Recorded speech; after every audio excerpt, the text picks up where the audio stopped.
in our life. We give glory, honor, adoration unto the name of the Lord. Thank you for keeping all these moments. And remember to see it today, another dominion hour. Receive all praises in the name of Jesus. Amen. Receive all thanksgiving in the name of Jesus. Amen. We commit our program to be unto the hand of God. Father, take control in Jesus' name. Amen. Let the name of God in the life be glorified in Jesus' name. Amen. Any power that is not of God in the life, we destroy it in the name of Jesus. Amen. I pray, Lord Jesus Christ, the Spirit of the living God, we touch each and every one of us today in Jesus' name. Amen. And the glory of God will be with us in the name of Jesus. Amen. And our lives are never remain the same again in Jesus' name. Amen. After prayer today, we have a lot of testimony to share before the presence of God in Jesus' name. Amen. Thank you because it's done. Thank you, Holy Spirit. In Jesus' mighty name, I pray. Amen. Amen. Amen. Ẹ jẹ́ pàtàkì fún Jésù. Ẹ jẹ́ mú ìwé orin wa. That is 118, 118. Hallelujah. Hallelujah. Amen. Praise the living Jesus. Ẹ jẹ́ dìde dúró. Dúró fún Jésù. Ẹ̀yin ọmọ ogun Kristi, bí àsíá rẹ̀ sókè. A kò gbọ́dọ̀ dẹkùn láti ìṣẹ́gun dé ìṣẹ́gun ni yóò ogun rẹ̀ tá ó ṣẹ́gun gbogbo ọ̀tá tí Kristi yóò di Olúwa. 1, 2, go. La la la la la la la la la la la la la la la. La la la la la la la la la la la la la la. Dúró fún Jésù. Dúró fún Jésù. Ẹ̀yin ọmọ ogun Kristi. Àsíá rẹ̀ sókè. A kò gbọ́dọ̀ ṣẹ́gun láti ṣẹ́gun dé ṣẹ́gun ni yóò tọ́ ogun rẹ̀ tí ó dá ṣẹ́gun gbogbo ọ̀tá tí Kristi ọjọ́ Olúwa. Dúró fún Jésù, fetí sóhun ìpè. Àdé lọ sójú ìjà lónìí ọjọ́ láre. Ẹ̀yin akitijagun láàrin àníyé ọ̀tá. Nílò ewu ẹni gbọ́yà kọjú já sọ́tá.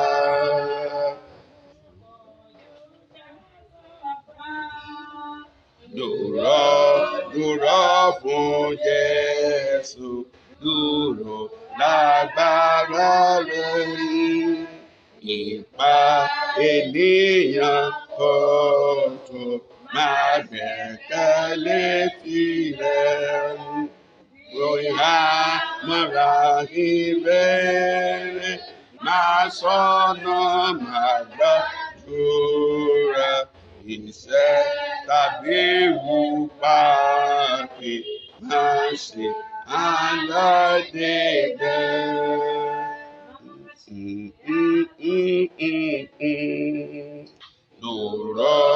Dúró fún Jésù, láfààná ìyọ̀pẹ̀.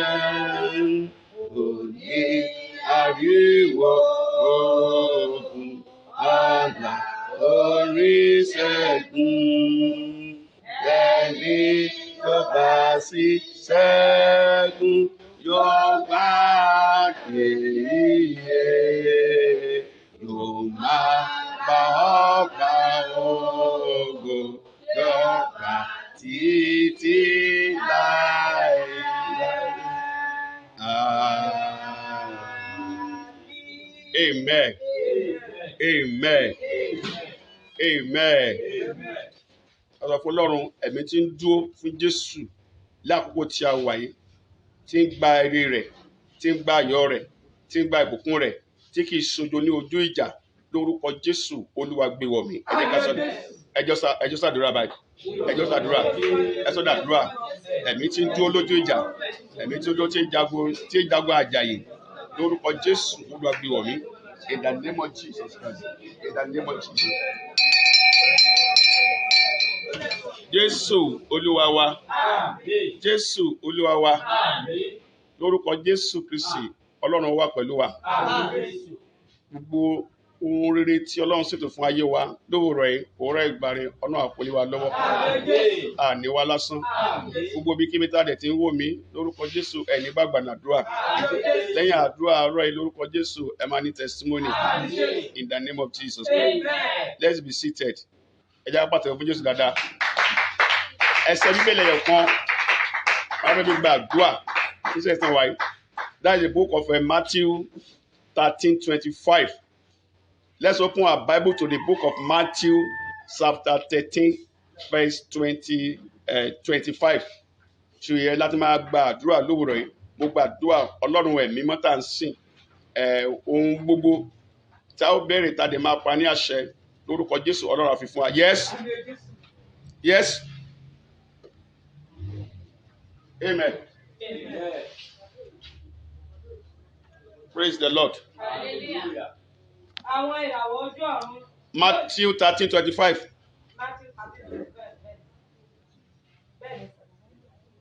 Hello.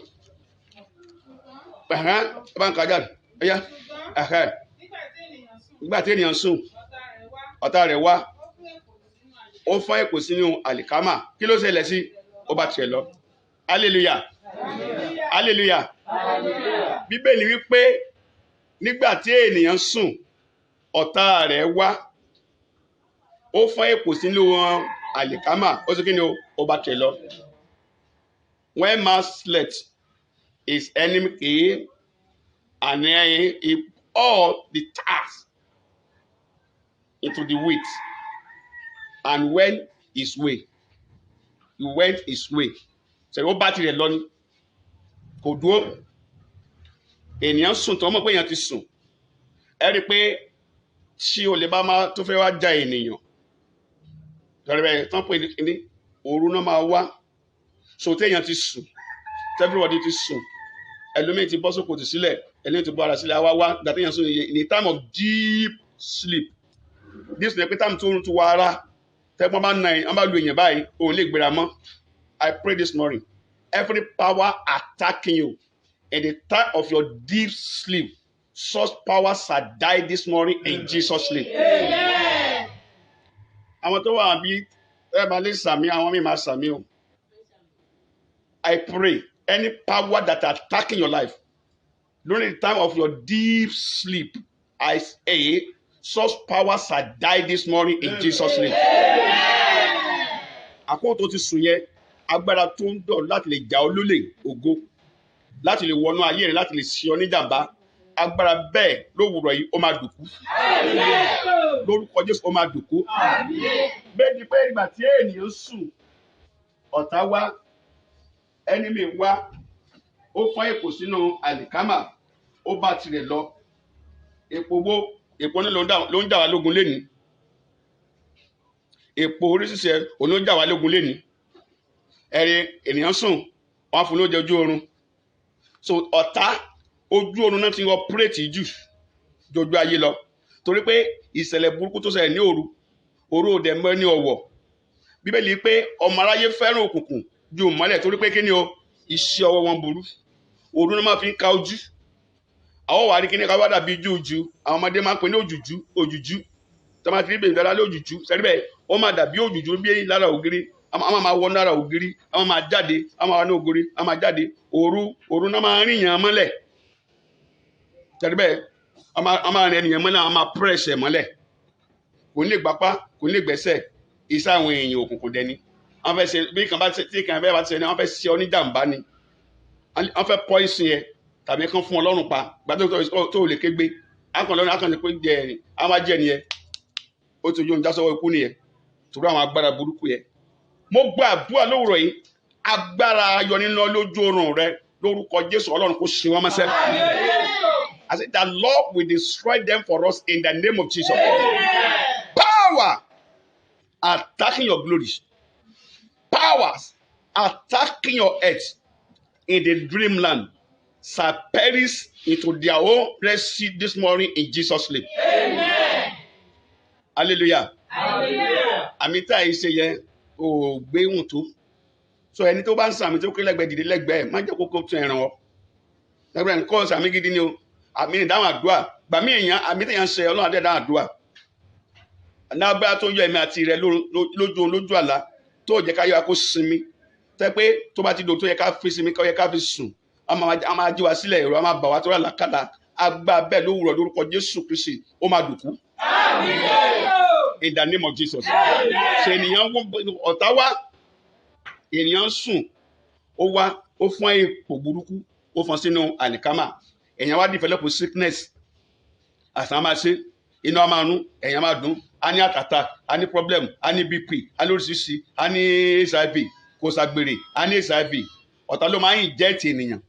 Ìgbà tí èèyàn bá ti jẹ oúnjẹ kó oúnjẹ lójú oorun tó ti èèyàn ti jẹ oúnjẹ burúkú tó ti jẹ àmàlà tó ti jẹ ẹ̀fọ́ àkíní àwa tọ̀n sí àìsàn sickness a máa bẹ̀ sí gbé kiri a máa bẹ̀ sí fami sí lára oríṣiríṣi èmi lè rìsọ́ọ̀tì sí ikú èmi lè rìsọ́ọ̀tì sí terminal sickness táwọn máa bàjá tádé wọn láyé táwọn gbé lọ sùn wọn ní diagnose ẹ̀ wọn ní nǹkan tó ń ṣe torí pé kíni ó ti jẹ oúnjẹ burúkú lójú oorun gbogbo oúnjẹ burúkú tó jẹ lójú oorun lónìí lórúkọ Jésù Kristi Ọlọ́run mọ́ iná Ọlọ́run ó máa jó dànù.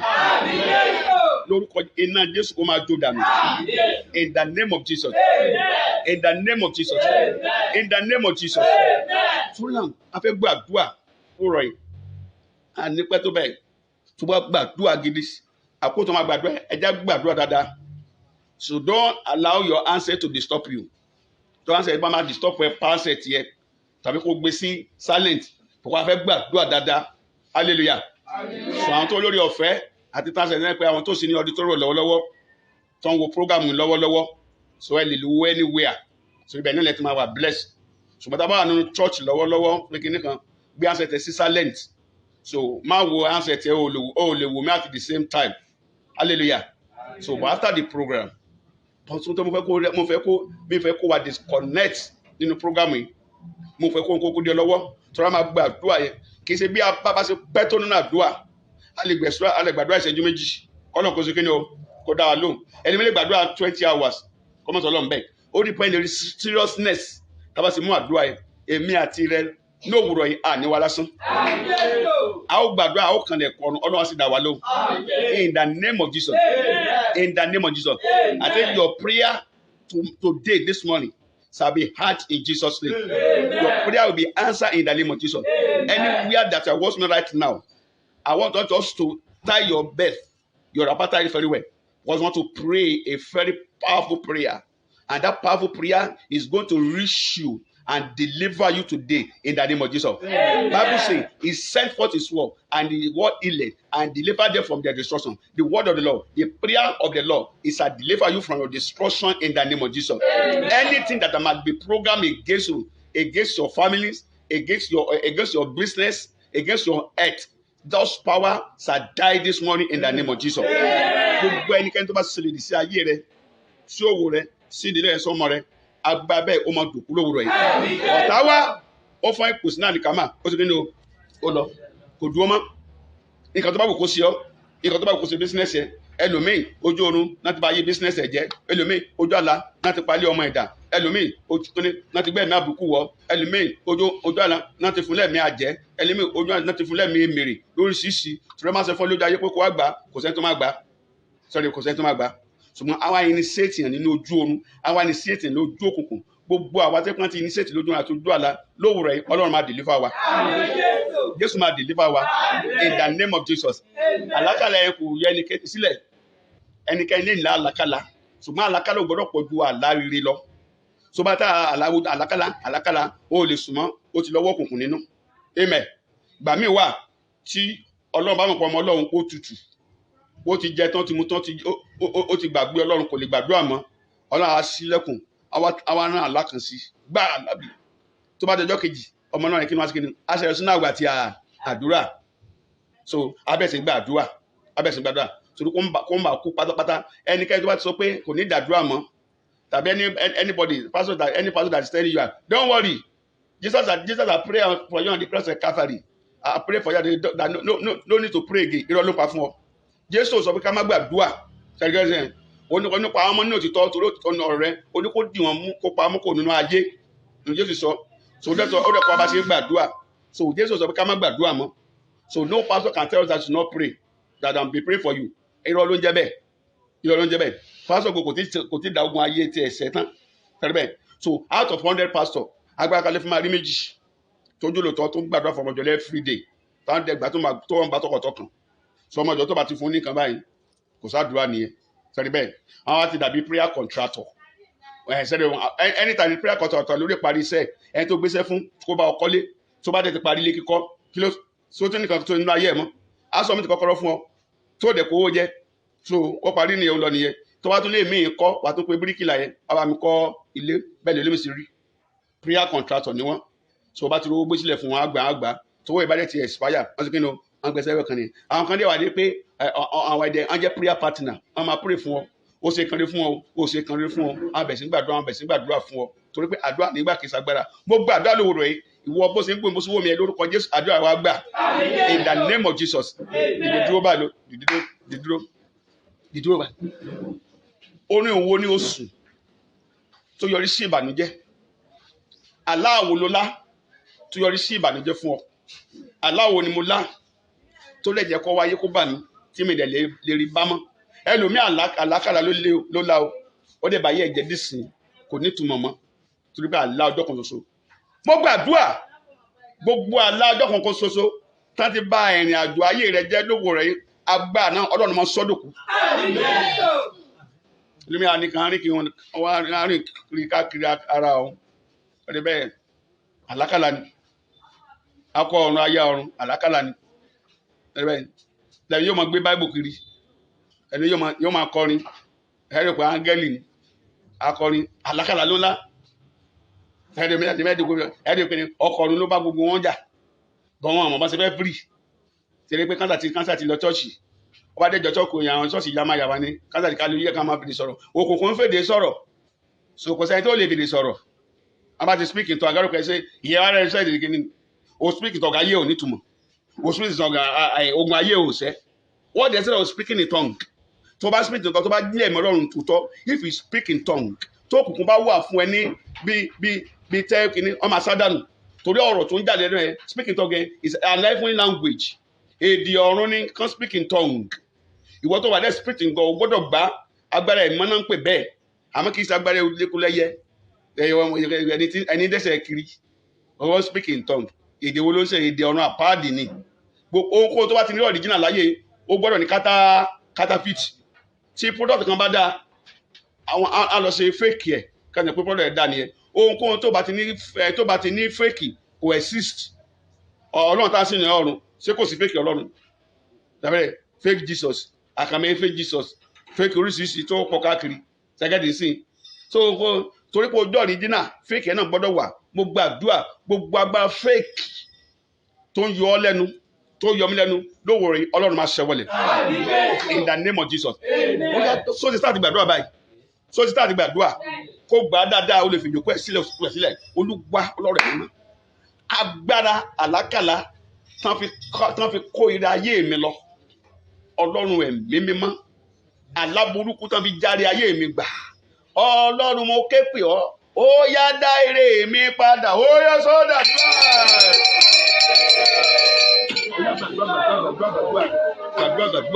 gbàdúrà in the name of Jesus in the name of Jesus in the name of Jesus in the name of Jesus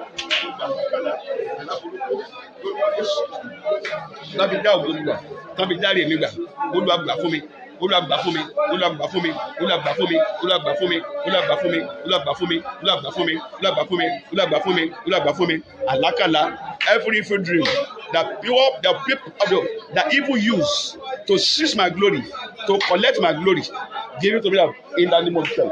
Give it to me now in the name of Jesus. Give it to me in the name of Jesus. Give it to me in the name of Jesus. Give it to me in the name of Jesus. Give it to me in the name of Jesus. Give it to me in the name of Jesus. Give it to me in the name of Jesus. Give it to me in the name of Jesus. Give it to me in the name of Jesus. In the name of Jesus. In the name of Jesus. Jésù Olúwa wa. Jésù Olúwa wa. Ẹni máa tó ń gbó mi lọ́wọ́lọ́wọ́ báyìí tó dẹ̀ wò mí lọ́wọ́lọ́wọ́ báyìí. Ó tán fi da ọ̀nà ayé ẹrú ó náà ní owó burúkú tí wọ́n ná fún ọ lójú oorun. Lọ́dún bẹ́ẹ̀ owó burúkú á náwó fún ọ lójú oorun. A máa náwó àtijọ́ kọ́bọ̀ olówó ẹ̀ kọ́bọ̀ tán lu láàrin owó ẹ̀yí owó àwọn àná fún ọ lójú oorun. Èmi 5 naira 10 naira tán nàmọ́ lójú ayé tẹ́kùn àlè fún oníbàárà àwọn ọ̀nà fún lójú wọ́n máa pàṣẹ gba ògo ẹni. Ẹ gbàdúrà owó burúkú tán náà fún mi lójú oorun tó da bísínẹ́sì mi rú. Ọlọ́run ẹ̀mí mímọ́ lónìí mo gba ògo mi padà. Ẹ gbàdúrà I collect back my glory.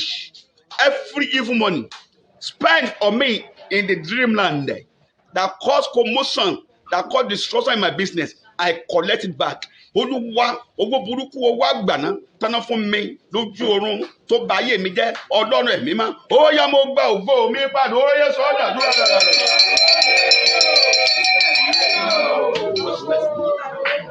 Ó yá gbàdúrà.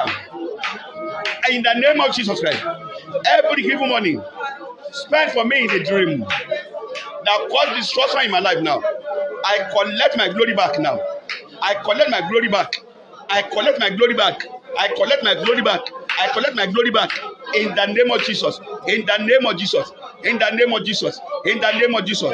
Gbàdúrà dáadáa.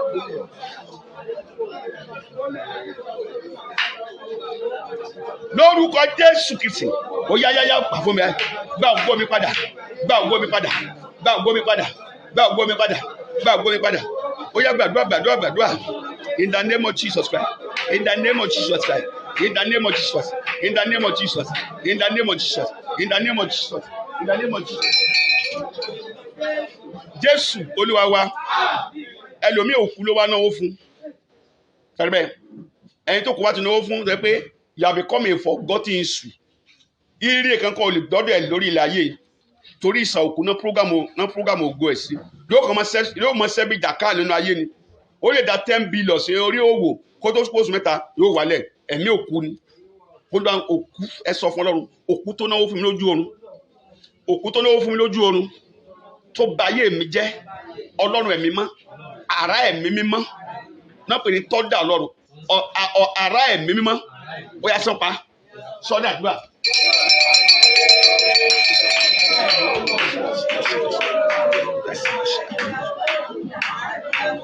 Oh my God, you have to pray very well. Ẹ̀yin owó ìsà òkú, money from the graveyard, every thunder, strike them now, strike them to death, strike them to death, strike them to death, strike them to death, strike them to death, strike them to death, in the name of Jesus.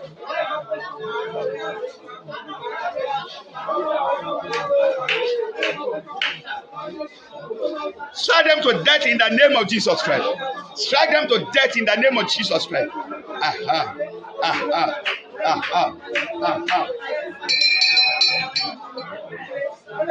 Jésù Olúwa wa. Àdúrà nígbà kìí ṣagbára o.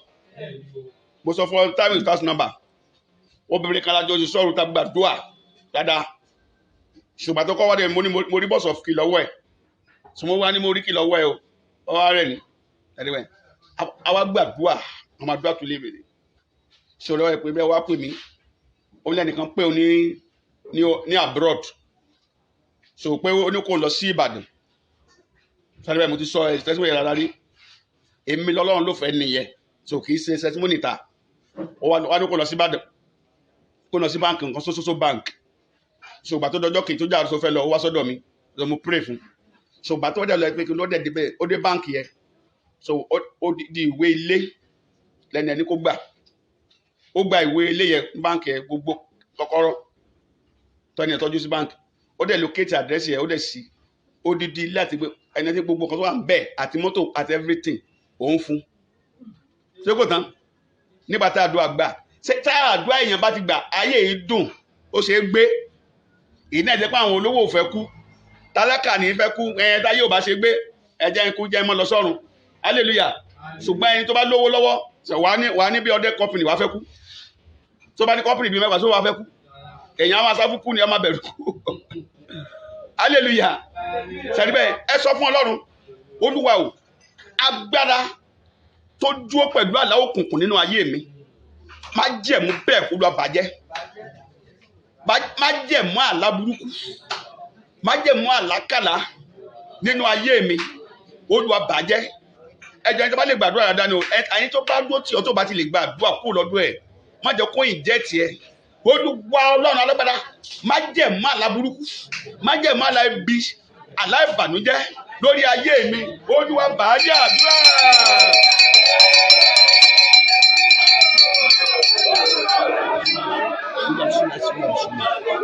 Every evil covenant in my life, destroy in the name of Jesus. Destroy in the name of Jesus. Destroy in the name of Jesus. Destroy in the name of Jesus. Destroy in the name of Jesus. Destroy in the name of Jesus.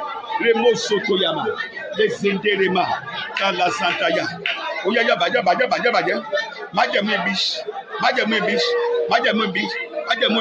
Májẹ̀mú ibi. In the name of Jesus. In the name of Jesus. In the name of Jesus. In the name of Jesus. In the name of Jesus. In the name of Jesus. In the name of Jesus. In the name of Jesus. In the name of Jesus. In the name of Jesus. In the name of Jesus. In the name of Jesus. In the name of Jesus. In the name of Jesus. In the name of Jesus. In the name of Jesus. In the name of Jesus. Jésù Olúwa wa ẹ sọ fún ọ gbogbo ẹ̀mí tó ń tà tó ń rà ló dórun àtọjọ́ àlá mi ẹ̀mí mímọ́ nà wọ́n lẹ́gbà kí ni mo sọ ó wàá máa nà wọ́n báyìí ẹ̀mí máa nà wọ́n lẹ́gbà gbogbo ẹ̀mí títà tí ń rà every spirit that I'm trading in my life a trade by barter in my life Holy Ghost cast them now ó yá flog them out now ẹ̀mí kẹ̀mí tó ń tà tó ń rà ló dórun àtọjọ́ àlá mi Olúwa nà wọ́n lẹ́gbà ó yá sọ́dà dúró.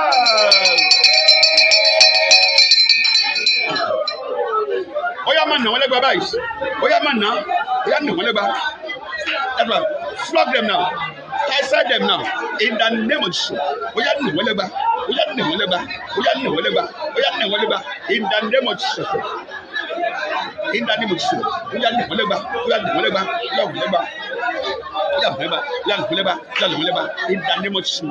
In the name of Jesus. In the name of Jesus. In the name of Jesus. In the name of Jesus. In the name of Jesus. In the name of Jesus.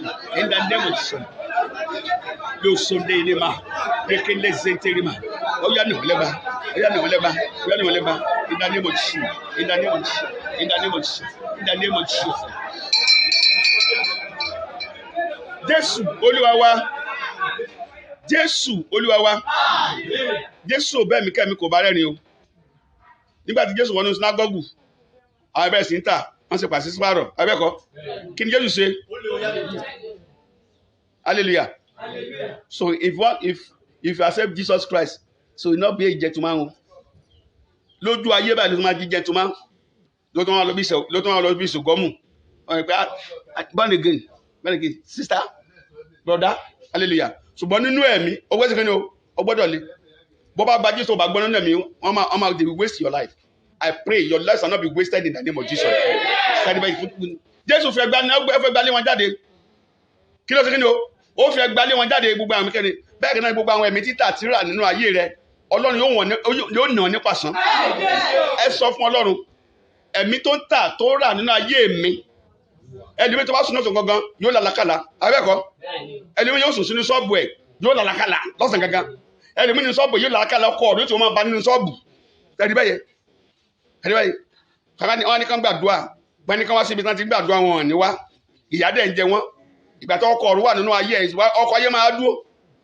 Ẹgbẹ́ ọkọ̀ ayé bọ́jẹ́ bílíọ̀nù àwọn bá ti ọkùnrin méjì ní sìn tóbi lórí bẹ́ẹ̀dì. A wá rí ọkọ̀ ayé ìyàká ni wá many testimony.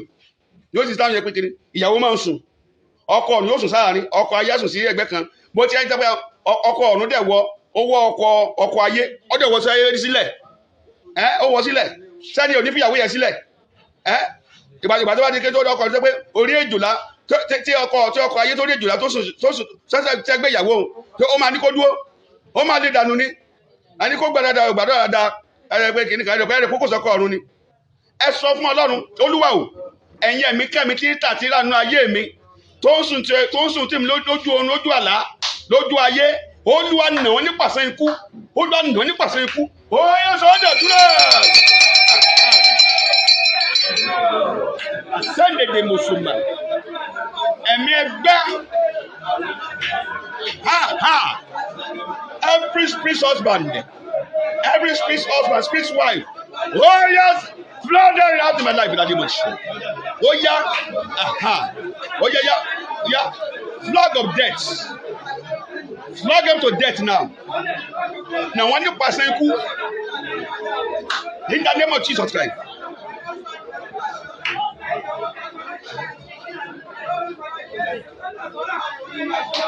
Now, wọ́n ní pàṣẹ ikú.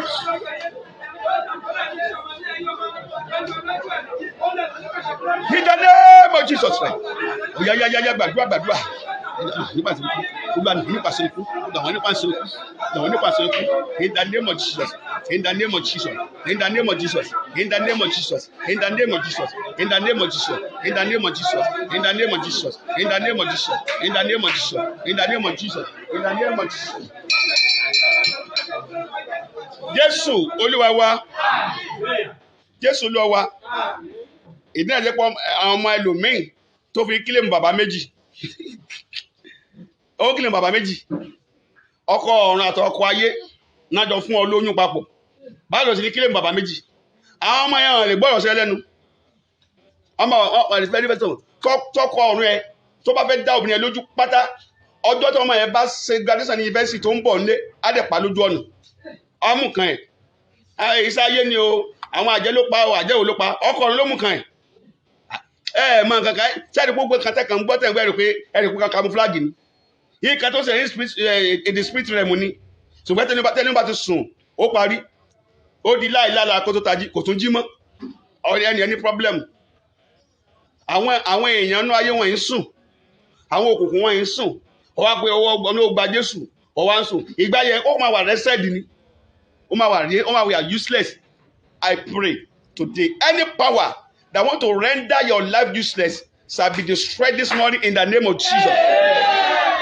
Agbára tó fẹ́ pa ọmọ rẹ lónìí lórúkọ Jésù Ọlọ́run kó gbẹ̀mí wọn. In the name of Jesus. In the name of Jesus. In the name of Jesus. Ọmọ yóò mọ wà oríṣi ìwà ẹranko ló wọ́n mọ wù. Bàbá yóò kò ń wà báyìí. Èmi gan mi wùwà báyìí. Ẹ̀rẹ̀bẹ̀ ọkọ ọ̀run ni ìkà ni wọ́n. Ọmọ máa ṣẹ́ burúkú. Èní kọ́ ni kéèsì wọn. Wọ́n kàn sọ fún ìkan tó ń dá sínú ayé ènìyàn. Tí ọ̀la yóò bá sínú ayé ẹ̀ mọ́ kọ́ ọmọ tó ti fi bí ń kọ́. Ọkọ ọ̀run a máa bọ́ ọ sí lójú àlá. Ẹ̀rẹ̀bẹ̀ àwárí ìsọ́tì sòyún nínú ayé. Ọ̀wá ẹ̀sọ́ ìkọ́ ọmọ yẹn kó gbọ́rùn. Sẹ̀rẹ̀bẹ̀ yóò mọ bí àbíkú jọ ni. Yóò mọ bí àbíkú ni. Gbogbo àdúrà lónìí gbogbo ẹ̀mí oorun àlákàlà àlá burúkú ẹni tó pé wọ́n á bá ọ sùn lórí bẹ́ẹ̀dì ẹ tó sùn tí ọ o ti bímọ tán ni o o sì ń bímọ lọ́wọ́ ni o lórúkọ Jésù Kristi ara Ọlọ́run kó sán pa wọ́n. ẹni tó lè fi òkùnkùn ka ojú tó pé ó ń gbé àgọ́ ejò ọwọ́ ó ń gbé àgọ́ kìnìún wọ̀ ó wá lé ọ kiri Ọlọ́run máa ṣekú pa. jáde dèdè rà sọ fún Ọlọ́run gbogbo ẹnikẹ́ni tó lo àgọ́ ẹlòmí aṣọ rẹ̀ di áyán ìmí aṣọ rẹ̀ di kútélé abẹ̀sí lọ kiri ìmí aṣọ rẹ̀ di ejò abẹ̀sí lọ kiri lójú oorun ejò ènìyàn ní tó bá léjò ojú ayé kí ló máa ṣe ó máa sá ejò tó bá ti tọ́n sí ọ ajẹ́ pé ó tọ́ ejò yẹn jẹ́ pé ó tọ́ níran abẹ́ni ejò ló wà nínú chọ́ọ̀chì fún 1 year tó bá ti rí kútélé ń jẹ tó jẹ àjẹkù gálà tó àti mínírààsì yóò jókòó síbẹ̀ ni ṣùgbọ́n ọjọ́ téèyàn bá ti débi téjò ẹ ká sí ibi tútù yẹ téèyàn fọwọ́ tọ́ rẹ̀ kí ló máa ṣe á sì padà dáadáa ajẹ́ni yẹ ni pé ejò wà báyìí àwọn míì ejò máa ń gbé rúfin wọn abẹ́ẹ̀kọ́ adéwà ń bẹ̀ adé máa pè kútélé jẹ ìgbà tẹ́ ẹ̀ di stọ́ọ̀pù ẹ̀ kò ní fi kankan ṣe yín ṣùgbọ́n ọjọ́ tó bá ti pé ejò lé tó fọ́ rúfin tó ti kíní kan ọjọ́ ló máa ríjà ejò dárí bẹ́ẹ̀ ṣùgbọ́n ejò tó bá ti ń àtàkì ènìyàn ọwọ́ ayé ni. Kí ni mo pè é? Ọwọ́ ayé ni. Ọwọ́ ayé. Àwọn ewúrẹ́ ìbúyàn jẹ irọ́ lẹ́pa o. Ewúrẹ́ máa búyàn jẹ. Ewúrẹ́ tó bá ti bù ẹ́ jẹ ewúrẹ́ ayé ni. Hallelujah, bẹ́ẹ̀ ni olúwa ayé ni. Lórúkọ ewúrẹ́ ayé ò ní bú ọ jẹ. Ewúrẹ́ ayé ò ní bú ọ jẹ. Èkútélé ò ní gé ẹ jẹ. Èkútélé máa ń gé èèyàn jẹ o. Agéyàn jẹ pa áyán gan máa ń gé èèyàn jẹ. Bẹ́ẹ̀ ni ẹ gbàdúrà olúwa o. Ogun ayé ọwọ́ àlákàlà ta program sínú ayé mi. Ẹnikẹ́ni èèyàn kéèyàn tó sọ̀rọ̀ ẹ́ di eku tó kíra ẹ́ di ẹyẹ nínú ayé mi. Olúwa Ọlọ́run mo yẹ fọwọ́ dáná àdúrà. Ó yá.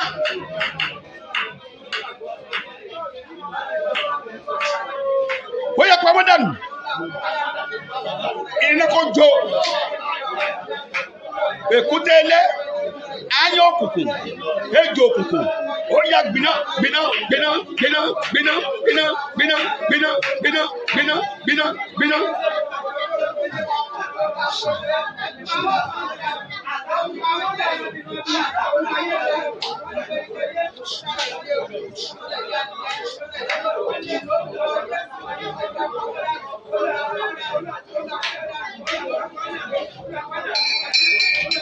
Jésù Olúwa wa. Jésù Olúwa wa. Ẹ̀mí mímọ́, ẹ̀mí mímọ́, má jẹ́jẹ́ bí o torí pé mo wá sáyé.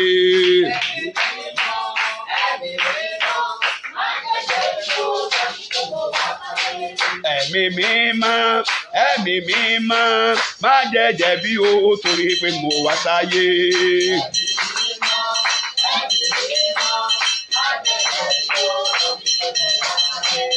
Ẹ̀mí mímọ́, ẹ̀mí mímọ́, má jẹ́jẹ́ bí o torí pé mo wá sáyé.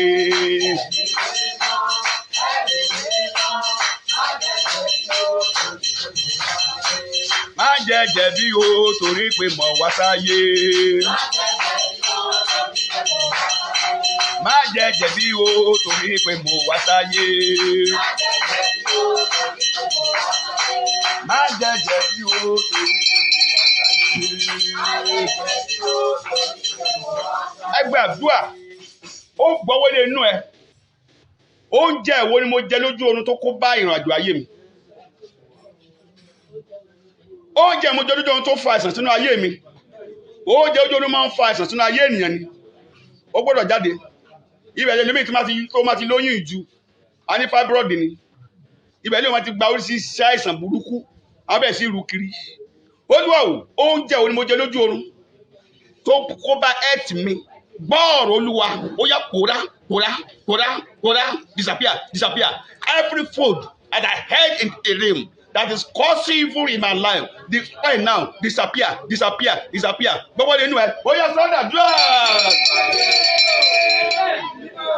Gbọ́wọ́ lé inú ẹ, oúnjẹ tí mo jẹ lójú oorun lójú àlá tó kó bá ayé mi, ó yá yá yá yá yá. Ó yá yá yá pòórá nínú ayé mi. Ó yá disappear disappear disappear disappear disappear in the name of Jesus Christ. In the name of Jesus Christ. Oúnjẹ ojú ọ̀nà tójú àlá lórúkọ Jésù sí tí mo jẹ tó kó bá ayé mi. Ó yá disappear disappear disappear disappear disappear disappear disappear disappear disappear in the name of Jesus Christ. In the name of Jesus. In the name of Jesus. In the name of Jesus. In the name of Jesus. In the name of Jesus. In the name of Jesus. In the name of Jesus. In the name of Jesus. In the name of Jesus. In the name of Jesus. Disappear. Jésù Olúwa wa. Jésù lọ wa. Ó wá jẹ oúnjẹ jollof rice lójú oorun. Ìgbà tó wá jí lórí bàbá wa gùnfẹ̀ jollof rice ọwọ́ tẹ̀ ọ́. A ní òun tó gùnfẹ̀ jollof rice jáde olóò jẹ́sùn. Ọmọ pẹ́ sáyé ní ẹ̀ náà dùn. Wọ́n tẹ́ kó pé kìrì fásitì kó ṣẹlẹ̀ nínú ayé rẹ̀. Mo ti sọ fárí bó tẹ́ tó jẹ àmàlà ó jẹ àmàlà nígbà tó máa sùn láyé alẹ́. Ojú oorun wá jẹ ráìsì. Ọjọ́ kejì ráìsì ló bì jáde sí tọ́lẹ́tì.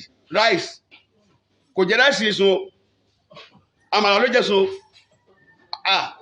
Ó lè dàbí ẹ̀rín bọ̀ ẹ sọ̀rọ̀ ẹ̀sìn lọ́wọ́ pé kàn bá wọn ẹ dìde ẹ bá Ọlọ́run sọ̀rọ̀ ọfà tó wọlé sí ayé mi ẹ̀mí mímọ́ lójú àtòjú àlá ọfà oúnjẹ ojú oorun torí ẹnìkan sí méjìlá fi ń gbàdúrà yìí ọfà oúnjẹ ojú oorun tó wọlé sí mi lára tó pa àìsàn sínú ayé mi Ọlọ́run má ó yá jáde jáde jáde jáde jáde oyóyóyóyó. Yes, in the name of Jesus, in the name of Jesus, in the name of Jesus. Gbogbo ọfà oúnjẹ dóoru jáde jáde jáde jáde lórúkọ Jésù jáde jáde jáde jáde jáde jáde jáde jáde jáde jáde jáde jáde jáde jáde jáde in the name of Jesus Christ. Ó yá jáde nínú ayé mi. Ọfà ojú oorun ọfà ojú àlá tó wọlé sára mi oúnjẹ ojú oorun oúnjẹ ojú àlá tó fa àlákàlà tó fa àìsàn sínú ayé mi ó yá jáde ó yá pòórá nínú ayé mi ó yá jáde nínú ayé mi ó yá pòórá nínú ayé mi ó yá jáde nínú ayé mi ó yá pòórá nínú ayé mi ó yá jáde nínú ayé mi ó yá pòórá nínú ayé mi in the name of Jesus, in the name of Jesus, in the name of Jesus, in the name of Jesus, in the name of Jesus, in the name of Jesus, in the name of Jesus, in the name of Jesus, in the name of Jesus, in the name of Jesus, in the name of Jesus, in the name of Jesus. Jésù Olúwa wa, Jésù Olúwa wa, ẹni fún oúnjẹ ojú orin dààmú mi Olúwa yà ní wèrè àdúrà. In the name of Jesus, anybody whosoever that poison me in the dream, run mad in the name of Jesus. Let the person run mad. Let the person run mad. Let the person run mad. In the name of Jesus. In the name of Jesus. In the name of Jesus.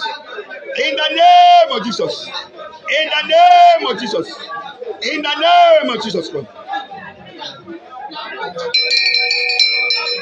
Jésù Olúwa wa.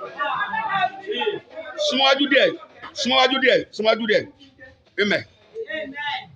Àwọn àtẹ̀sẹ̀ bá rú ẹjọ́jọ́ kan tó wá jókòó dẹ́dẹ̀ díẹ̀. Amen.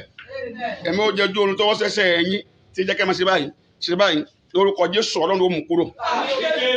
Àbẹ́ ẹ̀mí pé yẹn lè jẹ oúnjẹ oorun kó dẹ̀ wọ́ sẹ́sẹ̀ bí aláboyún kọ̀dẹ̀ nímọ̀.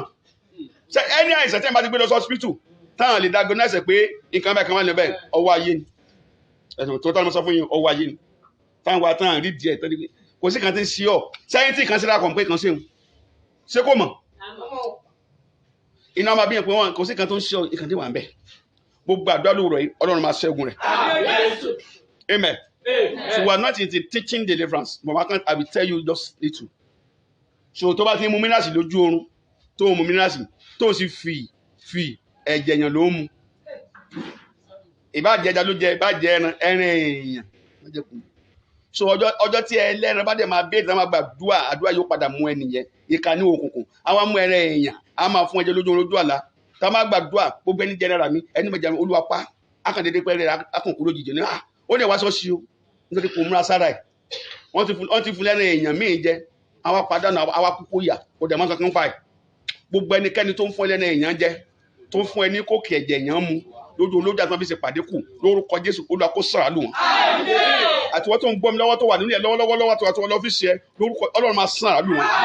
In the name of Jesus, in the name of Jesus, mọ bókun sí ọpẹrẹtì ni olókùn kan ló ń kọfẹsì ọjọ́ bá fẹ́ kéèyàn kó jẹ oúnjẹ lójú oorun tó bá jọ kó sì ó ló máa jẹ àwọn lọ wá àwọn oúnjẹ ó lè jẹ gàrí ó lè jẹ ṣúgà ọní ṣúgà náà máa sábà lójú ṣúgà àdìkò àwọn lọ mú ṣúgà àwọn èèrà tó ń rìn lọ ibi tí èèrà pọ̀ sí àwọn aṣọ ṣúgà sí kí lè ra máa ṣe lẹ́sẹ̀kẹsẹ̀ ibi tí èèrà ò sí gan tẹ́ bá da ṣúgà sílẹ̀ yín bá sí tàbí gàrí àmukù àwọn wá ibi tí èèrà wà àwọn lọ bá èèrà àwọn da ṣúgà ìṣẹ́bà ẹsẹ̀kẹsẹ̀ náà bọ̀ wá ní ọmọ lágbájá o a ti da ṣúgà kíní ẹ̀ àti parí sáà ti fi síbi irun àdàbí tí àwọn èèrà yóò bá gbé ṣúgà inú oníjẹ ojú ojú nálẹ̀ oṣù kan ló fi jẹ́ ọ̀sẹ̀ kan ló fi jẹ́ o tó bá dẹ̀ ti jẹ́ tán kan báyìí ló máa yọ sí ẹ̀ báwo ni èèrà ọ̀sẹ̀ ní gbé ṣúgà iṣẹ́ ayé nìyẹn àwọn àníkọ̀ gbàdúrà má gbàdúrà má gbà ọgbọ́n tó ti jẹ́ bọ̀ so bọ́ ẹ̀dì dédé gbàdúrà Olúwa agbára tó fún mi oúnjẹ ojú oorun agbára tó fún mi lójú oorun lówùúrọ̀ yìí ọlọ́run ẹ̀ mímí máa Jésù Kristi Olúwa gbẹ̀mí wọn ó yẹ kó dàbíà.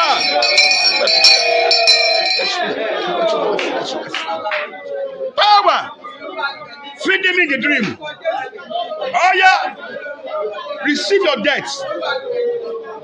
God responsible. Receive your debt in the name of Jesus. In the name of Jesus. In the name of Jesus.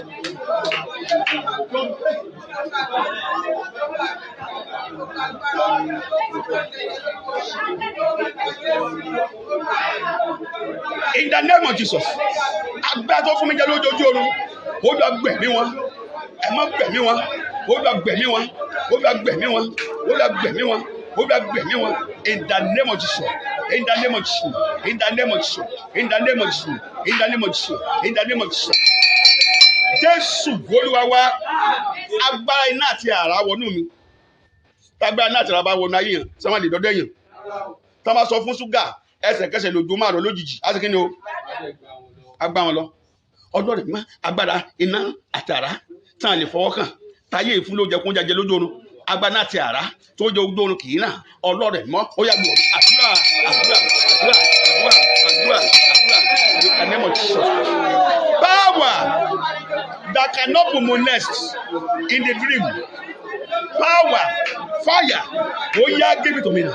Oh yeah, give it to me. I need the fire. I need the power. I need the fire. I need the power. In the name of Jesus. In the name of Jesus. In the name of Jesus. In the name of Jesus. Oh yeah, for me now. We have somebody now. We have somebody now. We have somebody now. We have somebody now. We have somebody now. We have somebody now. We have somebody now. We have somebody now. We have somebody now. We have somebody now. We have somebody now. We have somebody now. We have somebody now. We have somebody now. In the name of Jesus. We have somebody now. Go for the. We have somebody now. Jésù Olúwa wa. Jésù Olúwa wa. You pray this prayer. Power turn it to any object.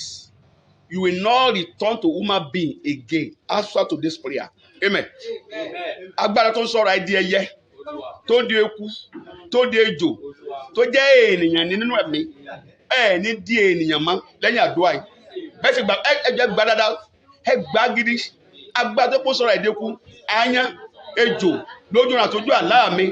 Lẹ́yìn àdúrà òní, ò ní dé ènìyàn mọ́. Ó yẹ sọ́dọ̀ àdúrà. Agbára. Any power turning to any evil animal because of me, you will not come to human being again. You will not change to human being again. In the name of Jesus. In the name of Jesus. In the name of Jesus. In the name of Jesus.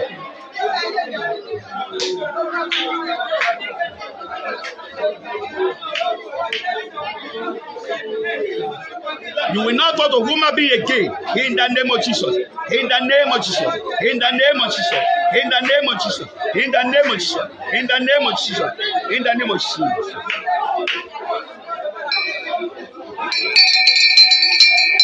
Jésù Olúwa wa. Jésù Olúwa wa. Ẹ̀rí ojoojúmọ́ la dí pẹ̀lú torí èmi àti ẹ̀ta abẹnú àti ìdẹ̀lú àdí pẹ̀lú ìbálòpọ̀ lórí yẹn ṣe ni.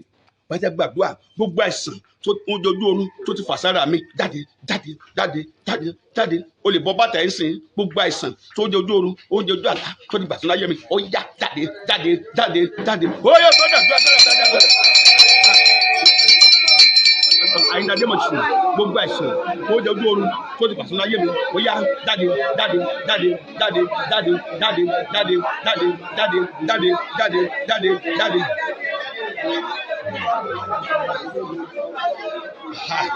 Ó yá yá yá jáde jáde báyìí. Ó yá jáde. Àìsàn tájọ sí ayé mi. Ó yá yá yá jáde jáde jáde orúkọ Jésù. Ó yá jáde jáde orúkọ Jésù. In the name of Jesus. In the name of Jesus. In the name of Jesus. In the name of Jesus. In the name of Jesus. In the name of Jesus. In the name of Jesus. In the name of Jesus. In the name of Jesus. In the name of Jesus. In the name of Jesus. Ó yá jáde jáde jáde jáde jáde. Lójú àpò yá jáde lórúkọ Jésù. Ó yá jáde bẹ́ẹ̀. Jésù Olúwa wa. Jésù Olúwa wa. Ẹ jẹ́ ká gba ẹ̀kọ́ ẹ̀sìn ká tó kó lórí ọ̀nà yìí. Ẹ bá Ọlọ́run sọ̀rọ̀. Olúwa láti èmi yìí lọ. Sọmídìí kò ṣe é mú. Kí ni mo pè o? Immunity. because something immunity very bad. The power of immunity.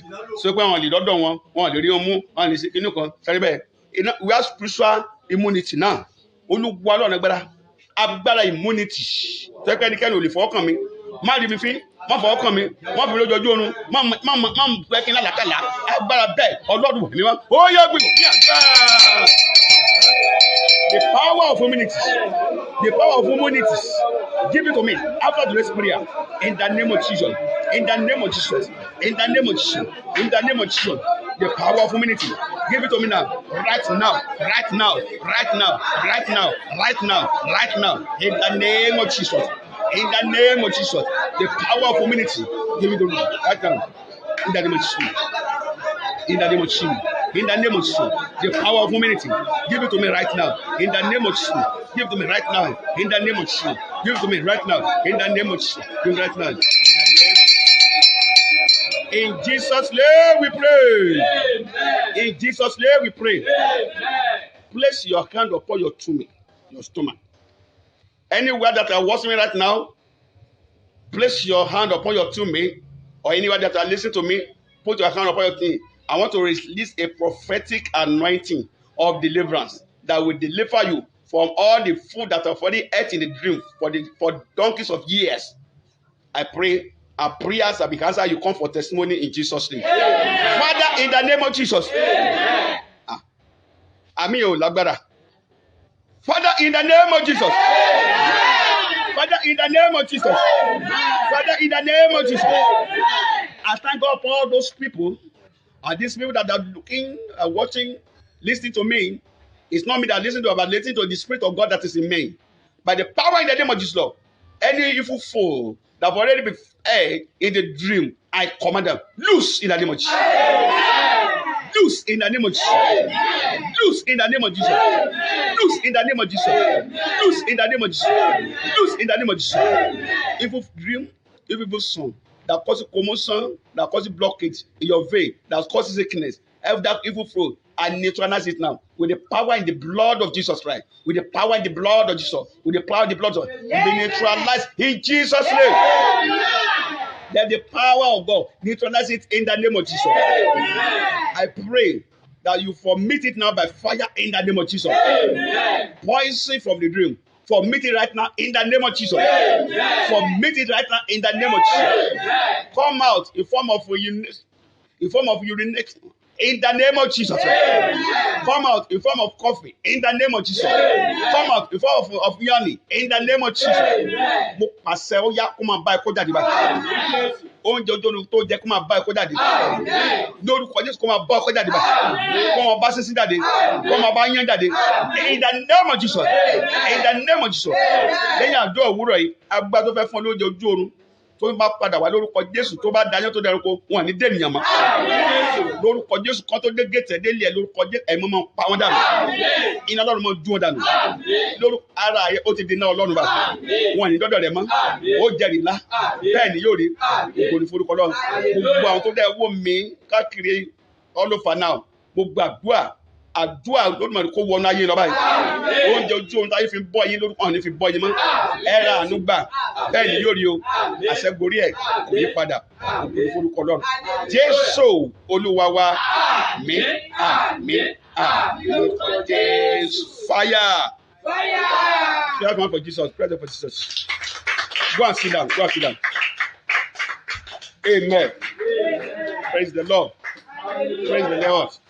So I pray for those that are on the line, or those that will watch this program later. So maybe on Facebook or on YouTube. I pray the same power that I received today shall be given to you in Jesus' name. Amen. So you never have a evil dream again in Jesus' name. No one that be able to feed you again in the dream in Jesus' name. Amen. So there is a special program that is starting tomorrow. It's all-night program. We call it prophetic night prayer from 1 a.m. to 4 a.m. The title of it is Call Your Prophet. Call your prophet. So on WhatsApp, on video call, so my line will be open to everyone from 1 a.m. to 4 a.m. Wednesday, on every third Wednesday of the month.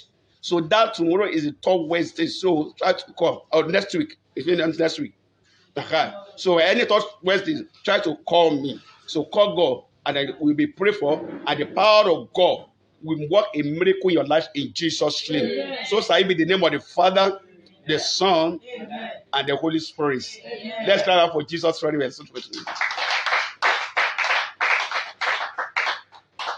Amen. Amen. Amen. Amen. So say Wednesday, tomorrow, Thursday, Wednesday, or Wednesday, sorry, it's tomorrow, Wednesday. So try to call. So the God that answers with the power and miracle will answer you in Jesus' name. Amen. So gbogbo àwa tí à ń bọ̀ mi tí à ń wò mí. So program abẹ́rẹ́ òru ni. So àdúrà òru ni. Bó ṣe wọ́n máa jẹ́ online. So gbogbo àwọn tó wà nílé òyìnbó káàkiri sọ pé wọ́n ráyè láti bá mi sọ̀rọ̀. Máa fi gbé program yẹn kalẹ̀. So a pè ní prophetic prayer night. So call your prophet. So tó bá ti pé aago kan sí aago mẹ́rin òru àwọn ìpè. Ìbàjẹ́ video call, ìbàjẹ́ WhatsApp, ìbàjẹ́ direct call. So mo ti display sórí Facebook page mi àti WhatsApp. So ká lọ wò ń bẹ̀. So ká pè tó bá ń pè tó bá tètè wọlé lómi wà lórí line yẹn. So kó máa rọjú títí tó máa fi kàn ọ́. So máa wọnà àfilé. Lẹ́yìn program mi lórí ìgbé ayé wa kò ní rí bákan náà mọ́. Ọlọ́run adé sí àánú ayé rẹ̀. Ògbóná sí fara. Bẹ́ẹ̀ ni yóò rí o. Kò ní yí padà. Kò ní forúkọ Ọlọ́run. Jésù Kristi Olúwa wa. Amen. So we shall meet next week, the same hour. God bless you.